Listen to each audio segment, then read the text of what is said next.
Welcome to Muslims and Mental Health with Sister Heather, a groundbreaking program looking at mental health issues through the biopsychosocial spiritual paradigm. Welcome to another episode of Muslims and Mental Health. Today we're going to talk about sexual assault in honor of Sexual Assault Awareness Month. Ask that you use discretion when viewing this episode, as the topic that we're going to be discussing may not be appropriate for all viewers. So if you have smaller viewers around, you may want to watch this episode later or at a time when they are not present. We're going to discuss the topic of sexual assault because it is a very important topic, and that violence affects nearly 50% of all people at some point in their lives, according to the American Psychological Association. Some of these traumatic events include physical, psychological, sexual abuse, terrorism and war, domestic violence, witnessing violence against others, and accidents of natural disasters. Although the majority of individuals will be able to absorb the trauma over time that they experience, many survivors will have long-lasting problems. So given that, the research indicates that women particularly are twice as likely to develop post-traumatic stress disorder from these traumatic events. Although women are at a greater risk for this, they tend to not seek help in getting treatment for this. So today we're going to highlight what sexual assault is like, and we're going to share a story. I have joining me today wonderful Sister Sumaya Abubaker. She is the co-founder of the Rahma Network, which is an organization established to assist the American Muslim community in addressing sexual violence and abuse. This organization is also a resource which helps people heal and create connections across the United States with other resources and organizations so that people can get the help that they need. She is also a survivor herself, and she's going to enlighten us today about sexual assault and also share her story. Please join me in welcoming Sister Sumaya Abubaker. Welcome. Thank you so much for inviting me. So I want to start our discussion today and ask you, just as we start out, if you could share your story, your personal story with us. And I want to thank you in advance because I know it's a very courageous thing for you to be doing. And so please share your story with us. Thank you. So I grew up in a small town in Central California, a small Muslim community, and had a very wonderful childhood. Youngest of 3 girls, wonderful parents, went to Sunday school. My mom taught us to read the Quran. It was just a very wonderful period of my life. And at the age of 12, our family temporarily housed close family friends of ours that we had grown up with. And one night, I woke up to being sexually assaulted by their 18-year-old son. And it was obviously very disturbing and terrifying and horrifying. And it was hard for me to make sense of. And I didn't know what to do. But I decided that I needed to tell his mother. So next morning, I got up, found the courage to tell her. And this is a woman that I absolutely adored. I cherished our relationship. I felt very close to her and trusted her. And I shared with her what happened, and she immediately turned on me. And in anger, she told me that it was my fault. And this is what happens to girls like me who are too playful. Mm-hmm. And I was absolutely shattered. And what I knew of my childhood at that point, which was feeling safe and feeling protected and living this life of wonder and awe and looking forward to the future, that was completely shattered for me and just dissipated. And my self-image, my perception of myself within my family, amongst my friends, at school, all of that changed. my attitude towards these things completely changed. I withdrew and became very depressed, very anxiety ridden. And by my mid-teens, I had suicidal ideations, severe chest pains, just a number of symptoms that pertain to post-traumatic stress disorder. Mm-hmm. And this carried on for a long time. And I went through school, I went to university. But by the time I was 25, I was still struggling with these issues. Mm-hmm. And so I decided that I would go to a trusted imam in my community. He was a prominent and trusted imam. And so I went to him and I shared my story of sexual assault with him. And immediately after sharing my story, he sexually harassed me multiple times. And again, my world began to crumble. Mm-hmm. In many ways, and it was a very difficult time for me to cope with. Mm-hmm. And through those experiences, it was I had learned what it felt like to be shamed and blamed, what it felt like to be isolated, powerless, and to feel what it felt like to lose hope, and interest in pursuing life. Mm-hmm.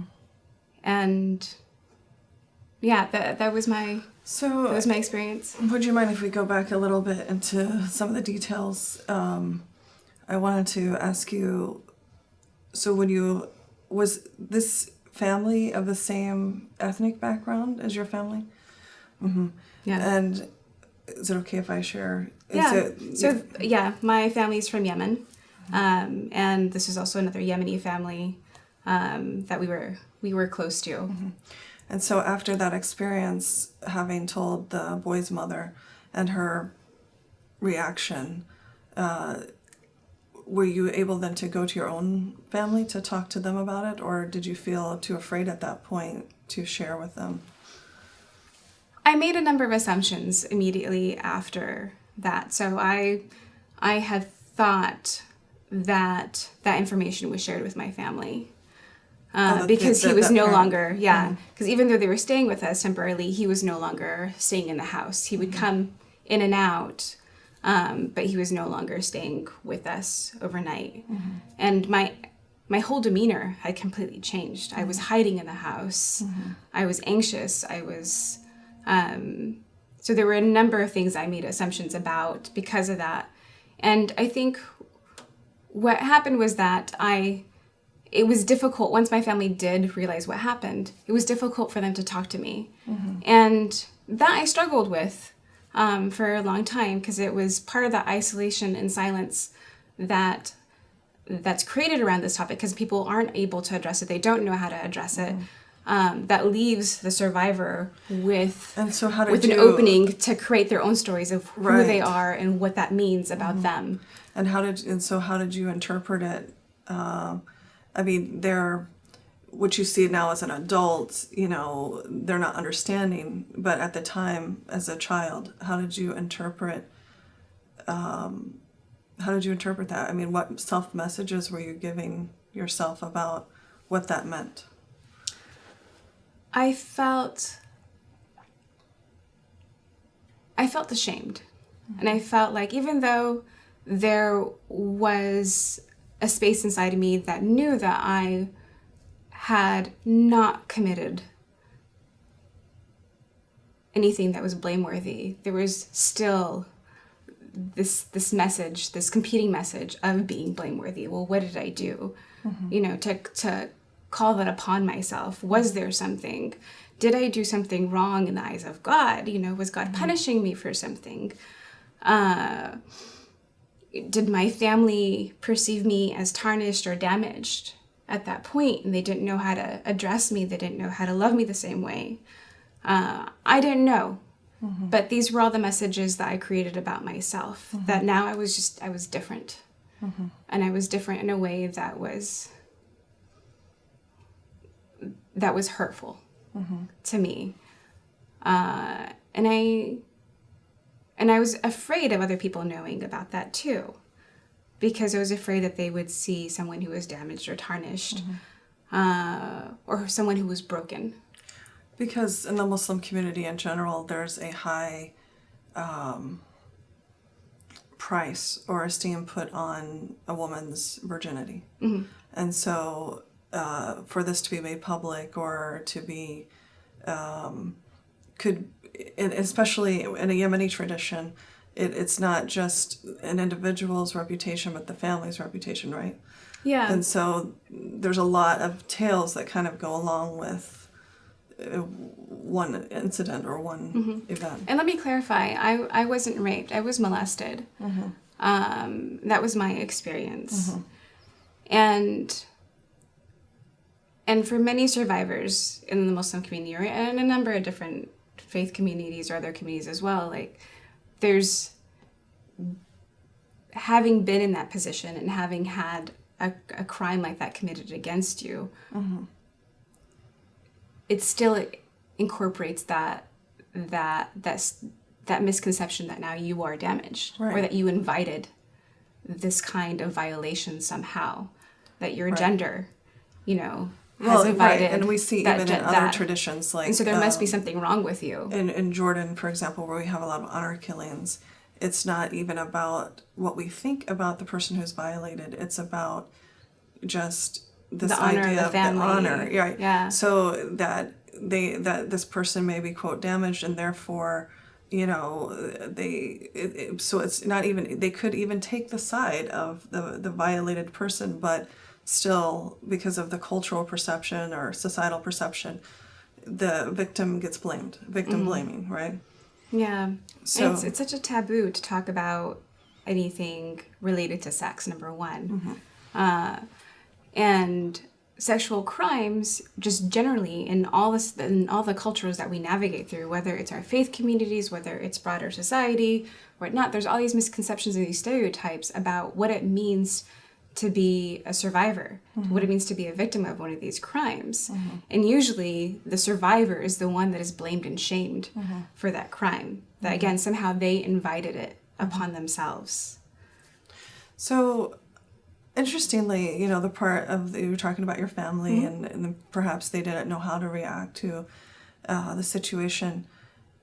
And looking to our audience members and people who might find themselves, because as you have often found, when you share your story, there are other stories that come forward that have similar experiences or something even more traumatic or, slightly less traumatic, but they come forward after you share your story. And so what would you, ideally, if you could have had those actors in your life react a different way or do something different, what would you have liked to have seen that? What would that have been? What could they have done to make the aftermath of that experience better for you? There are a number of things. And I speak about myself and I speak about survivors in general. One is to believe them, is to tell them that you believe them and tell them that you're so sorry that happened. And that it's very courageous that they're coming forward and telling you that, because it is an act of strength and it is an act of courage to come forward and tell someone that this kind of violation has happened. The other message is to tell them that their value, their worth hasn't changed, that how you see them hasn't changed, that you still love them the same way. If they're a close friend, a close family member, whatnot, that nothing has changed about them. And that you will stand by them in whatever way you can, and that you'll walk that walk with them. And so those are the things that would have been helpful for me to have heard, because in that void, in that silence, all those negative messages flooded in for me. And that's a common theme for survivors, is that when there's all this silence created, it creates a number of different negative messages that somehow something's wrong with you. And somehow the perpetrator isn't really the perpetrator. That you're the one to blame.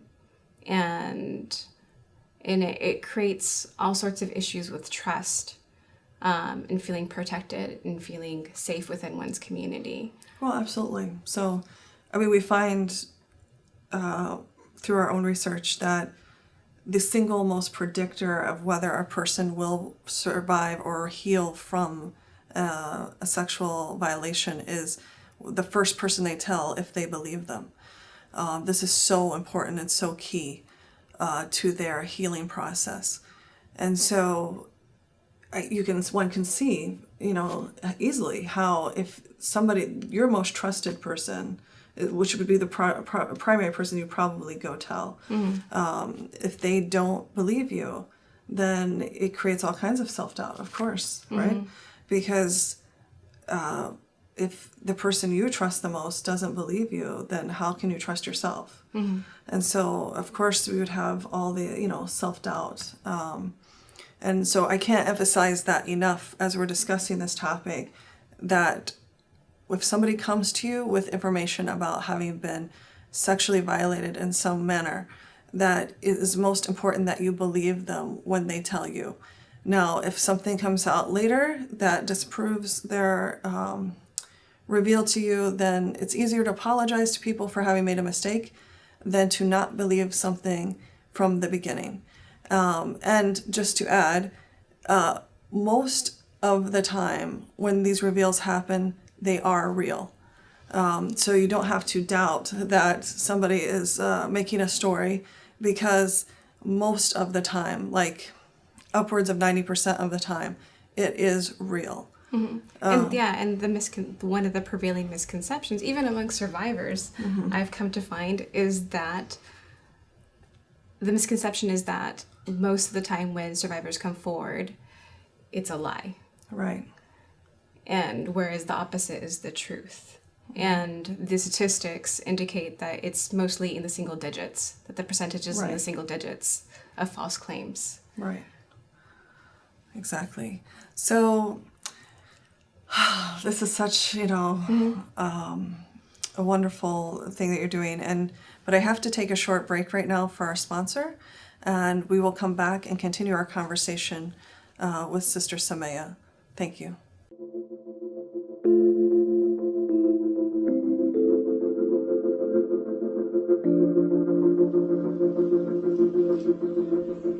Hi, welcome to Adelante. This is Adelante Recovery, and my name is Yvette Kuglin, and I'm part of the staff.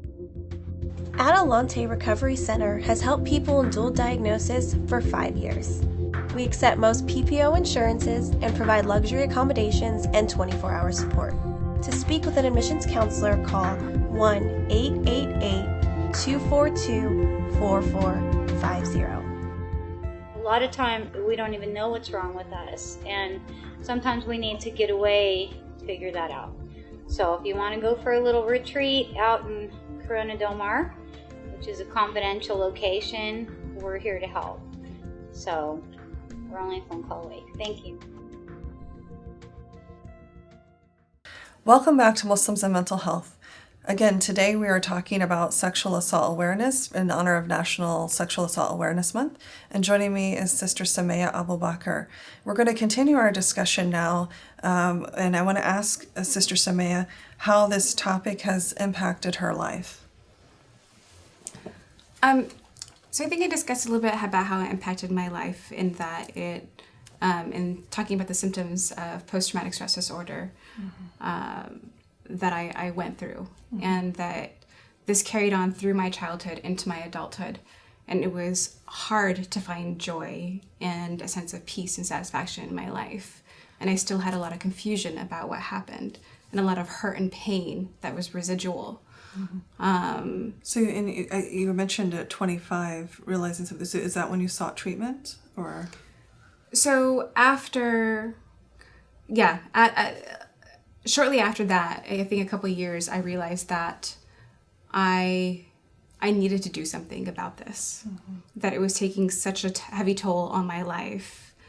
And I felt like this was going to start to impact the people that I loved around me if I didn't address it. And I more than anything else wanted to be someone that had joy, had a sense of peace in their life, a sense of satisfaction, and could model strength to those around me that I worked with. So I did a lot of youth mentorship. I have nephews, I have a niece, and I wanted to make sure that I could provide a good role model for them. And also, in the years after the sexual harassment, what I found was that there were a number of other survivors in our community. So about 5 years after the sexual harassment by that imam, I found out that there are many other reports about this imam. So they range from harassment to assault. And because what we often know is that, or what we find out, is that a perpetrator doesn't often have one victim. They have multiple victims. But one of the fallacies that our victims think and feel is that they are the only one. And so that's one of the reasons why some of these violators don't get caught, because people are too ashamed to come forward and they feel that they may be the only victim. But what we know is that most of the time they have multiple victims. That's correct. And so after I found that out, I got connected to a number of other survivors in the Muslim community and someone who was serving as a first responder to these cases that were coming out. So this imam was then dismissed from his position. The board dismissed him and he fled the country. And we came together and we decided that something more needed to be done, that there needed to be some kind of resource created for Muslims so that they understand how to address and how to prevent sexual abuse, sexual assault in the community. And in trying to do that and going through that process, sometimes it felt even re-traumatizing and re-triggering because of the sensitive issues that we were dealing with and the number of other survivor stories that we were coming across in the community. And for me to work at my best self, from my best self, I knew that I needed to heal. Right. And I was debilitated by the pain and the trauma that I was carrying. And so it was in that time that I decided to seek out therapy. And it was a long, hard process, trying to find someone who I could connect with. But I knew that I needed to keep at it. You know, there were some therapists that I couldn't relate with. Some had cultural misconceptions about my background, about my faith, that seeped into our sessions and made me extremely uncomfortable. And finally I found someone, and she happens to be non-Muslim, and she was wonderful. And I've been seeing her for the past, I think, 4 years. And so even though I'm operating from this position and working on these resources, I'm still working through the trauma.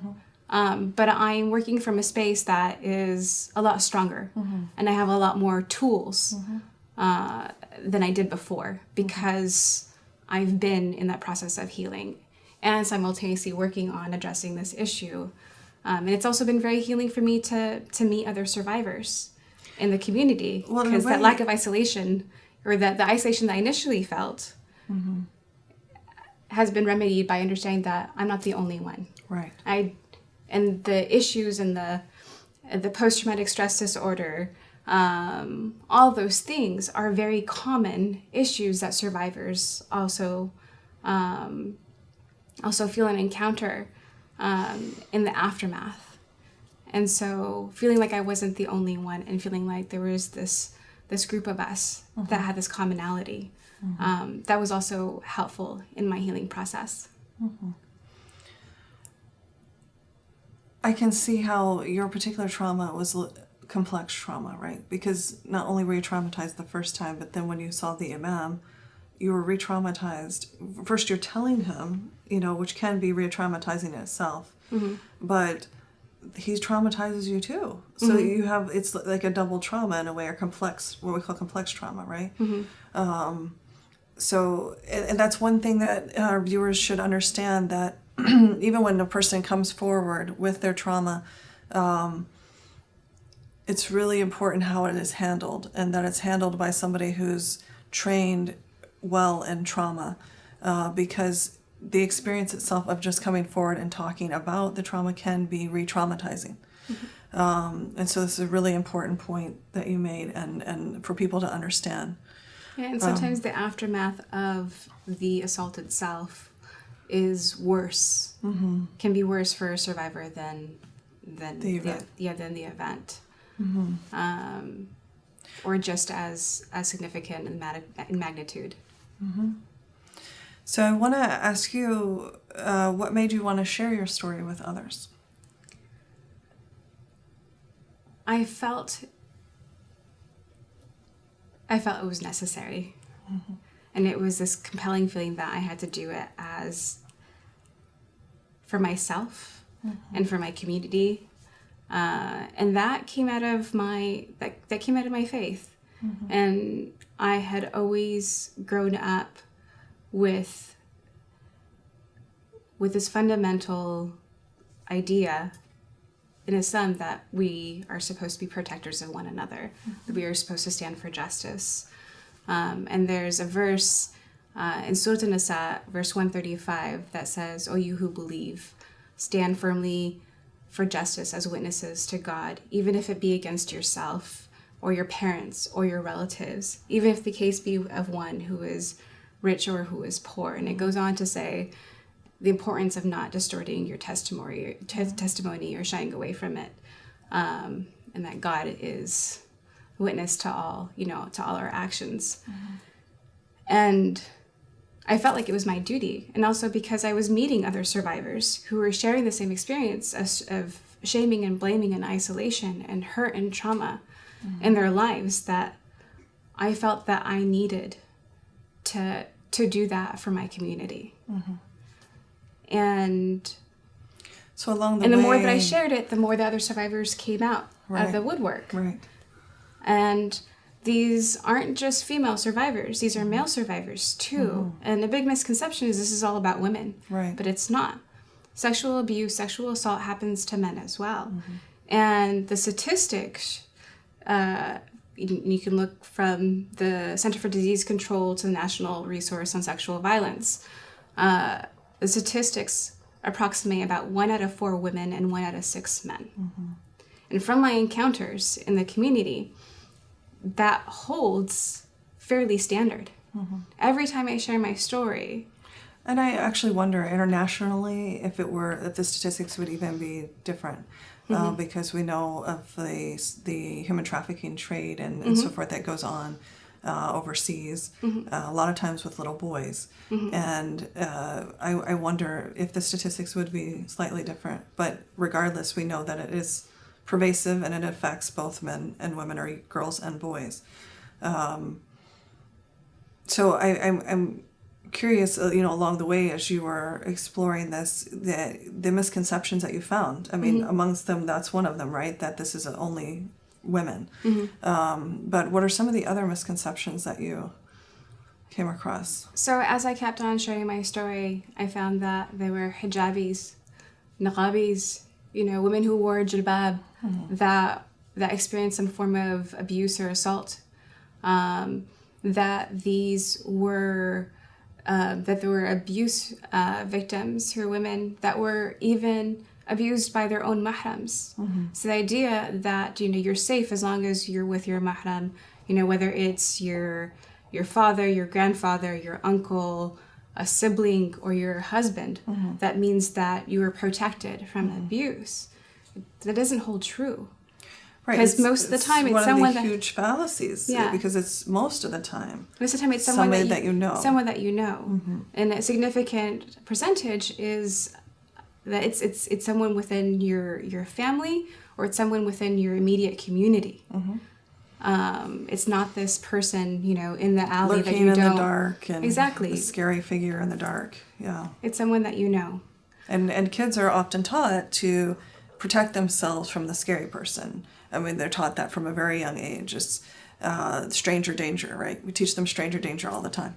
Yeah, so if it has nothing to do with being a woman, since men since men have also experienced sexual assault and abuse as well, or if it has nothing to do with the way one dresses, then we have to rethink how we judge survivors, how we think about what the real issue is behind this. Why do perpetrators perpetrate? And we have to look at that.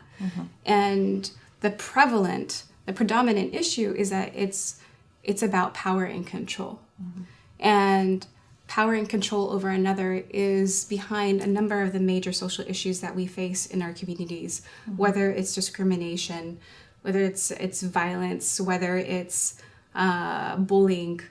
It's about having power and control over another person, devaluing them, and feeling that you are entitled to abuse them because you're better than them some way, or it makes you feel better about yourself. So it feeds into either narcissism or insecurities that one is trying to cover up. But when we look at the spectrum of who the survivors are and what the situations are, they're not to blame. And so the fact that we stay silent about this and that we keep at this misconception that that the survivors aren't trustworthy, that they are blameworthy, that we conceal the perpetrators and we make it safer for them to perpetrate within our communities. And like we discussed before, it's quite often that they perpetrate multiple times. Because the less we speak about it, the less that we address it, the more that they have free reign within our communities. And that's how injustice works. Exactly. And that's why Silence. silence. And that's why, again, the Quran addresses this very specifically, very forwardly, in saying that stand as witnesses to God for justice. If you see something, you have knowledge about something, and you are responsible to act for justice. Right. So what would you like to see happen moving forward in the Muslim community around the issue of sexual assault and violation? So number one is breaking the silence, removing the taboo from it by doing that, having conversations about it, listening to survivors, understanding, like, hearing their narratives is crucial for us in addressing this and creating a healing space for them to be heard. So the more that we talk about this and the more that we utilize the resources that already exist in many different places, whether they're built by nonprofits or government organizations, we need to utilize that to understand how we can prevent and address this. And part of that prevention is, again, like I said, talking about it. The more we talk about this, the more that perpetrators understand that this isn't a community that's safe for them anymore. That this is a community that values those that come forward and that will believe them and will stand by them. So bringing light into the community as opposed to it being in the dark. Because as long as there's darkness, then there's ample opportunity for this to continue. Yeah. And unfortunately, I would say our community, and this is not just locally, but internationally, has an issue with discussing this topic in general. Like you said earlier, I mean, we have a problem talking about sex. So we're not even, I wouldn't even say that we're in a reactionary position like we are on a lot of issues, but we're not even on the page. So, yes, prevention is great. And, hearing the stories, we just talking about it is a step that really hasn't occurred. Yeah, and there's a lot of people within our communities who are therapists, who are trained individuals who understand who could provide trainings within the community on sexual violence and assault.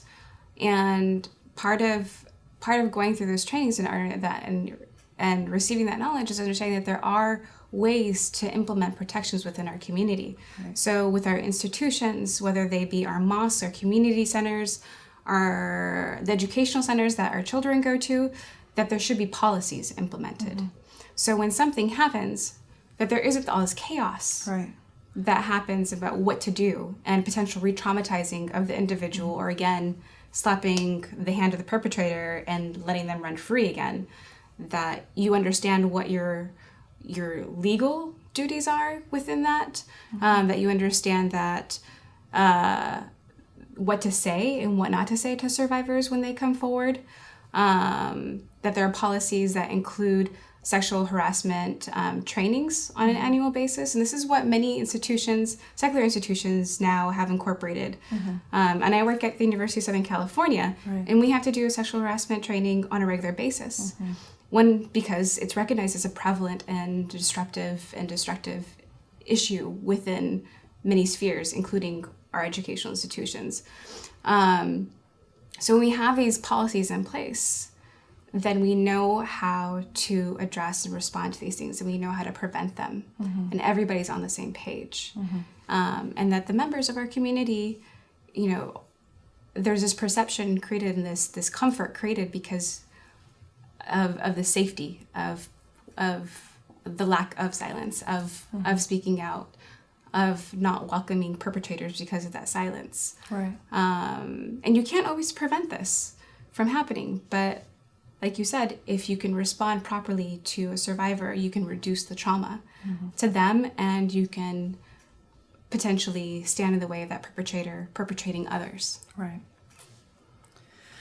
So how would you see parental involvement in discussing this with their children? We talked about how to, you know, talking about the Muslim community and between Muslims, but where do you see the parental involvement here? Again, it's about communication. So what stands with our communities and learning to get comfortable with the uncomfortable and having these conversations within our community stands the same at home, and it starts at home as well. Knowing that you can talk to your child and discuss these things, talk about their body, inform them about their body, and safe touch. And talk about what's known as good touch, bad touch. Commonly, so they know that what is inappropriate, what is unhealthy, what they should feel comfortable talking to you about. That if something happens to them, there are no secrets, that they need to feel comfortable coming to you. And it's important. And especially when somebody says, don't tell mom or dad. They need to believe that. They need to believe that they can come to you and tell you. Yeah, and there's a few things that go along with that, is that because so often, especially with children, that they're not believed, that they should have 5 people, 5 trusted adults in different spheres of their lives that they feel comfortable telling and coming forward to. So at least one of them serves as an actor on their behalf. And it's also important, you know, I think one thing that parents might be inclined to do is say to their kids, if anybody ever does something to you, I'm going to kill them. You better come to me and tell me.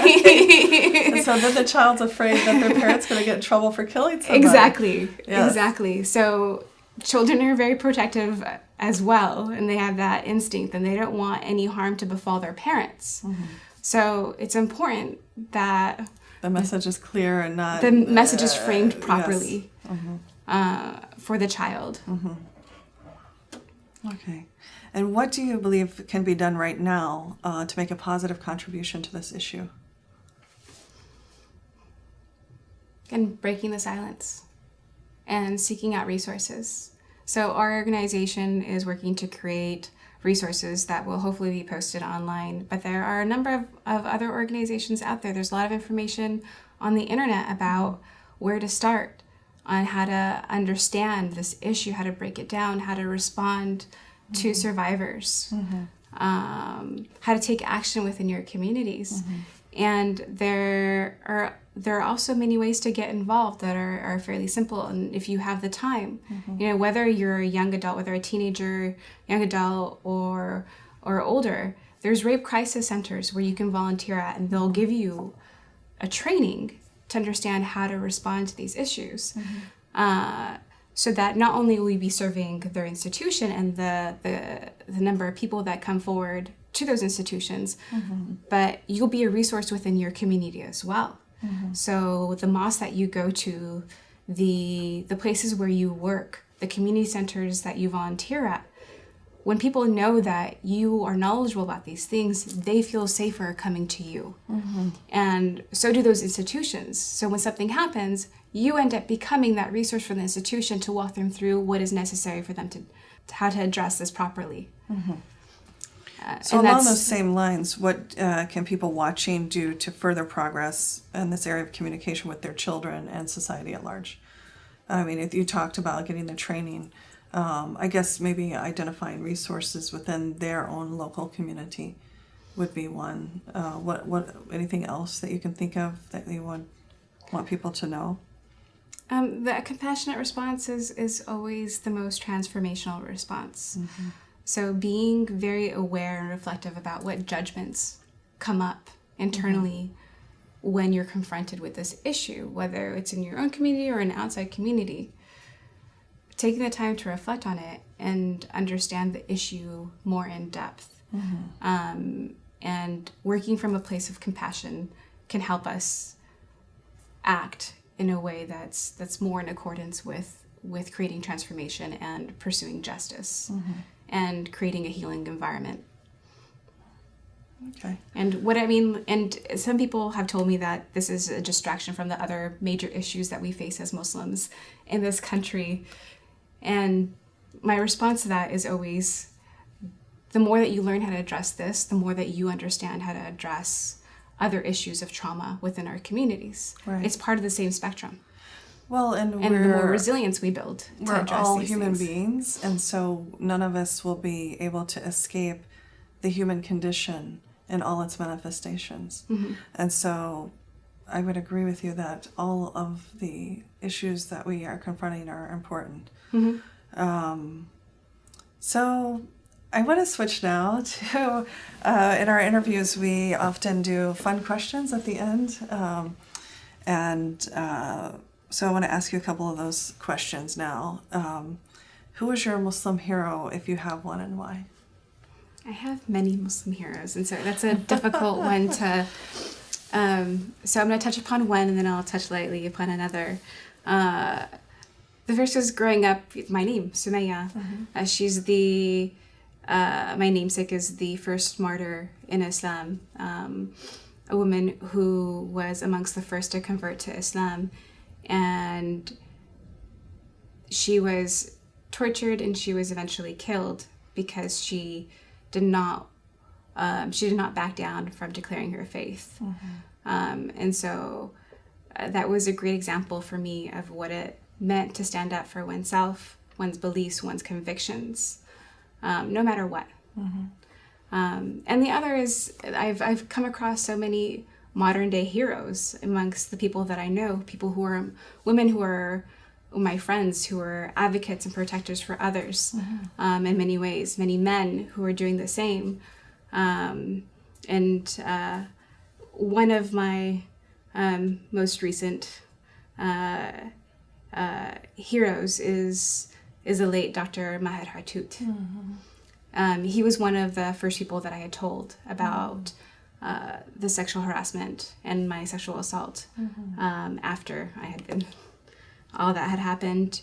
And he and his wife and his daughter listened compassionately to me. They believed me, and they did everything that I needed to hear that I had not received from anyone else in that way.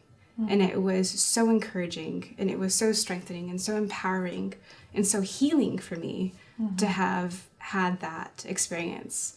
And that was a great model for me of how I need to be in the community as well.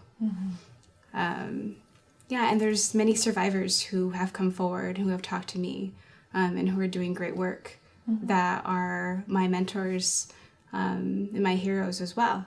Because I'm not in this alone, and there's a lot of people to learn from and to be encouraged by.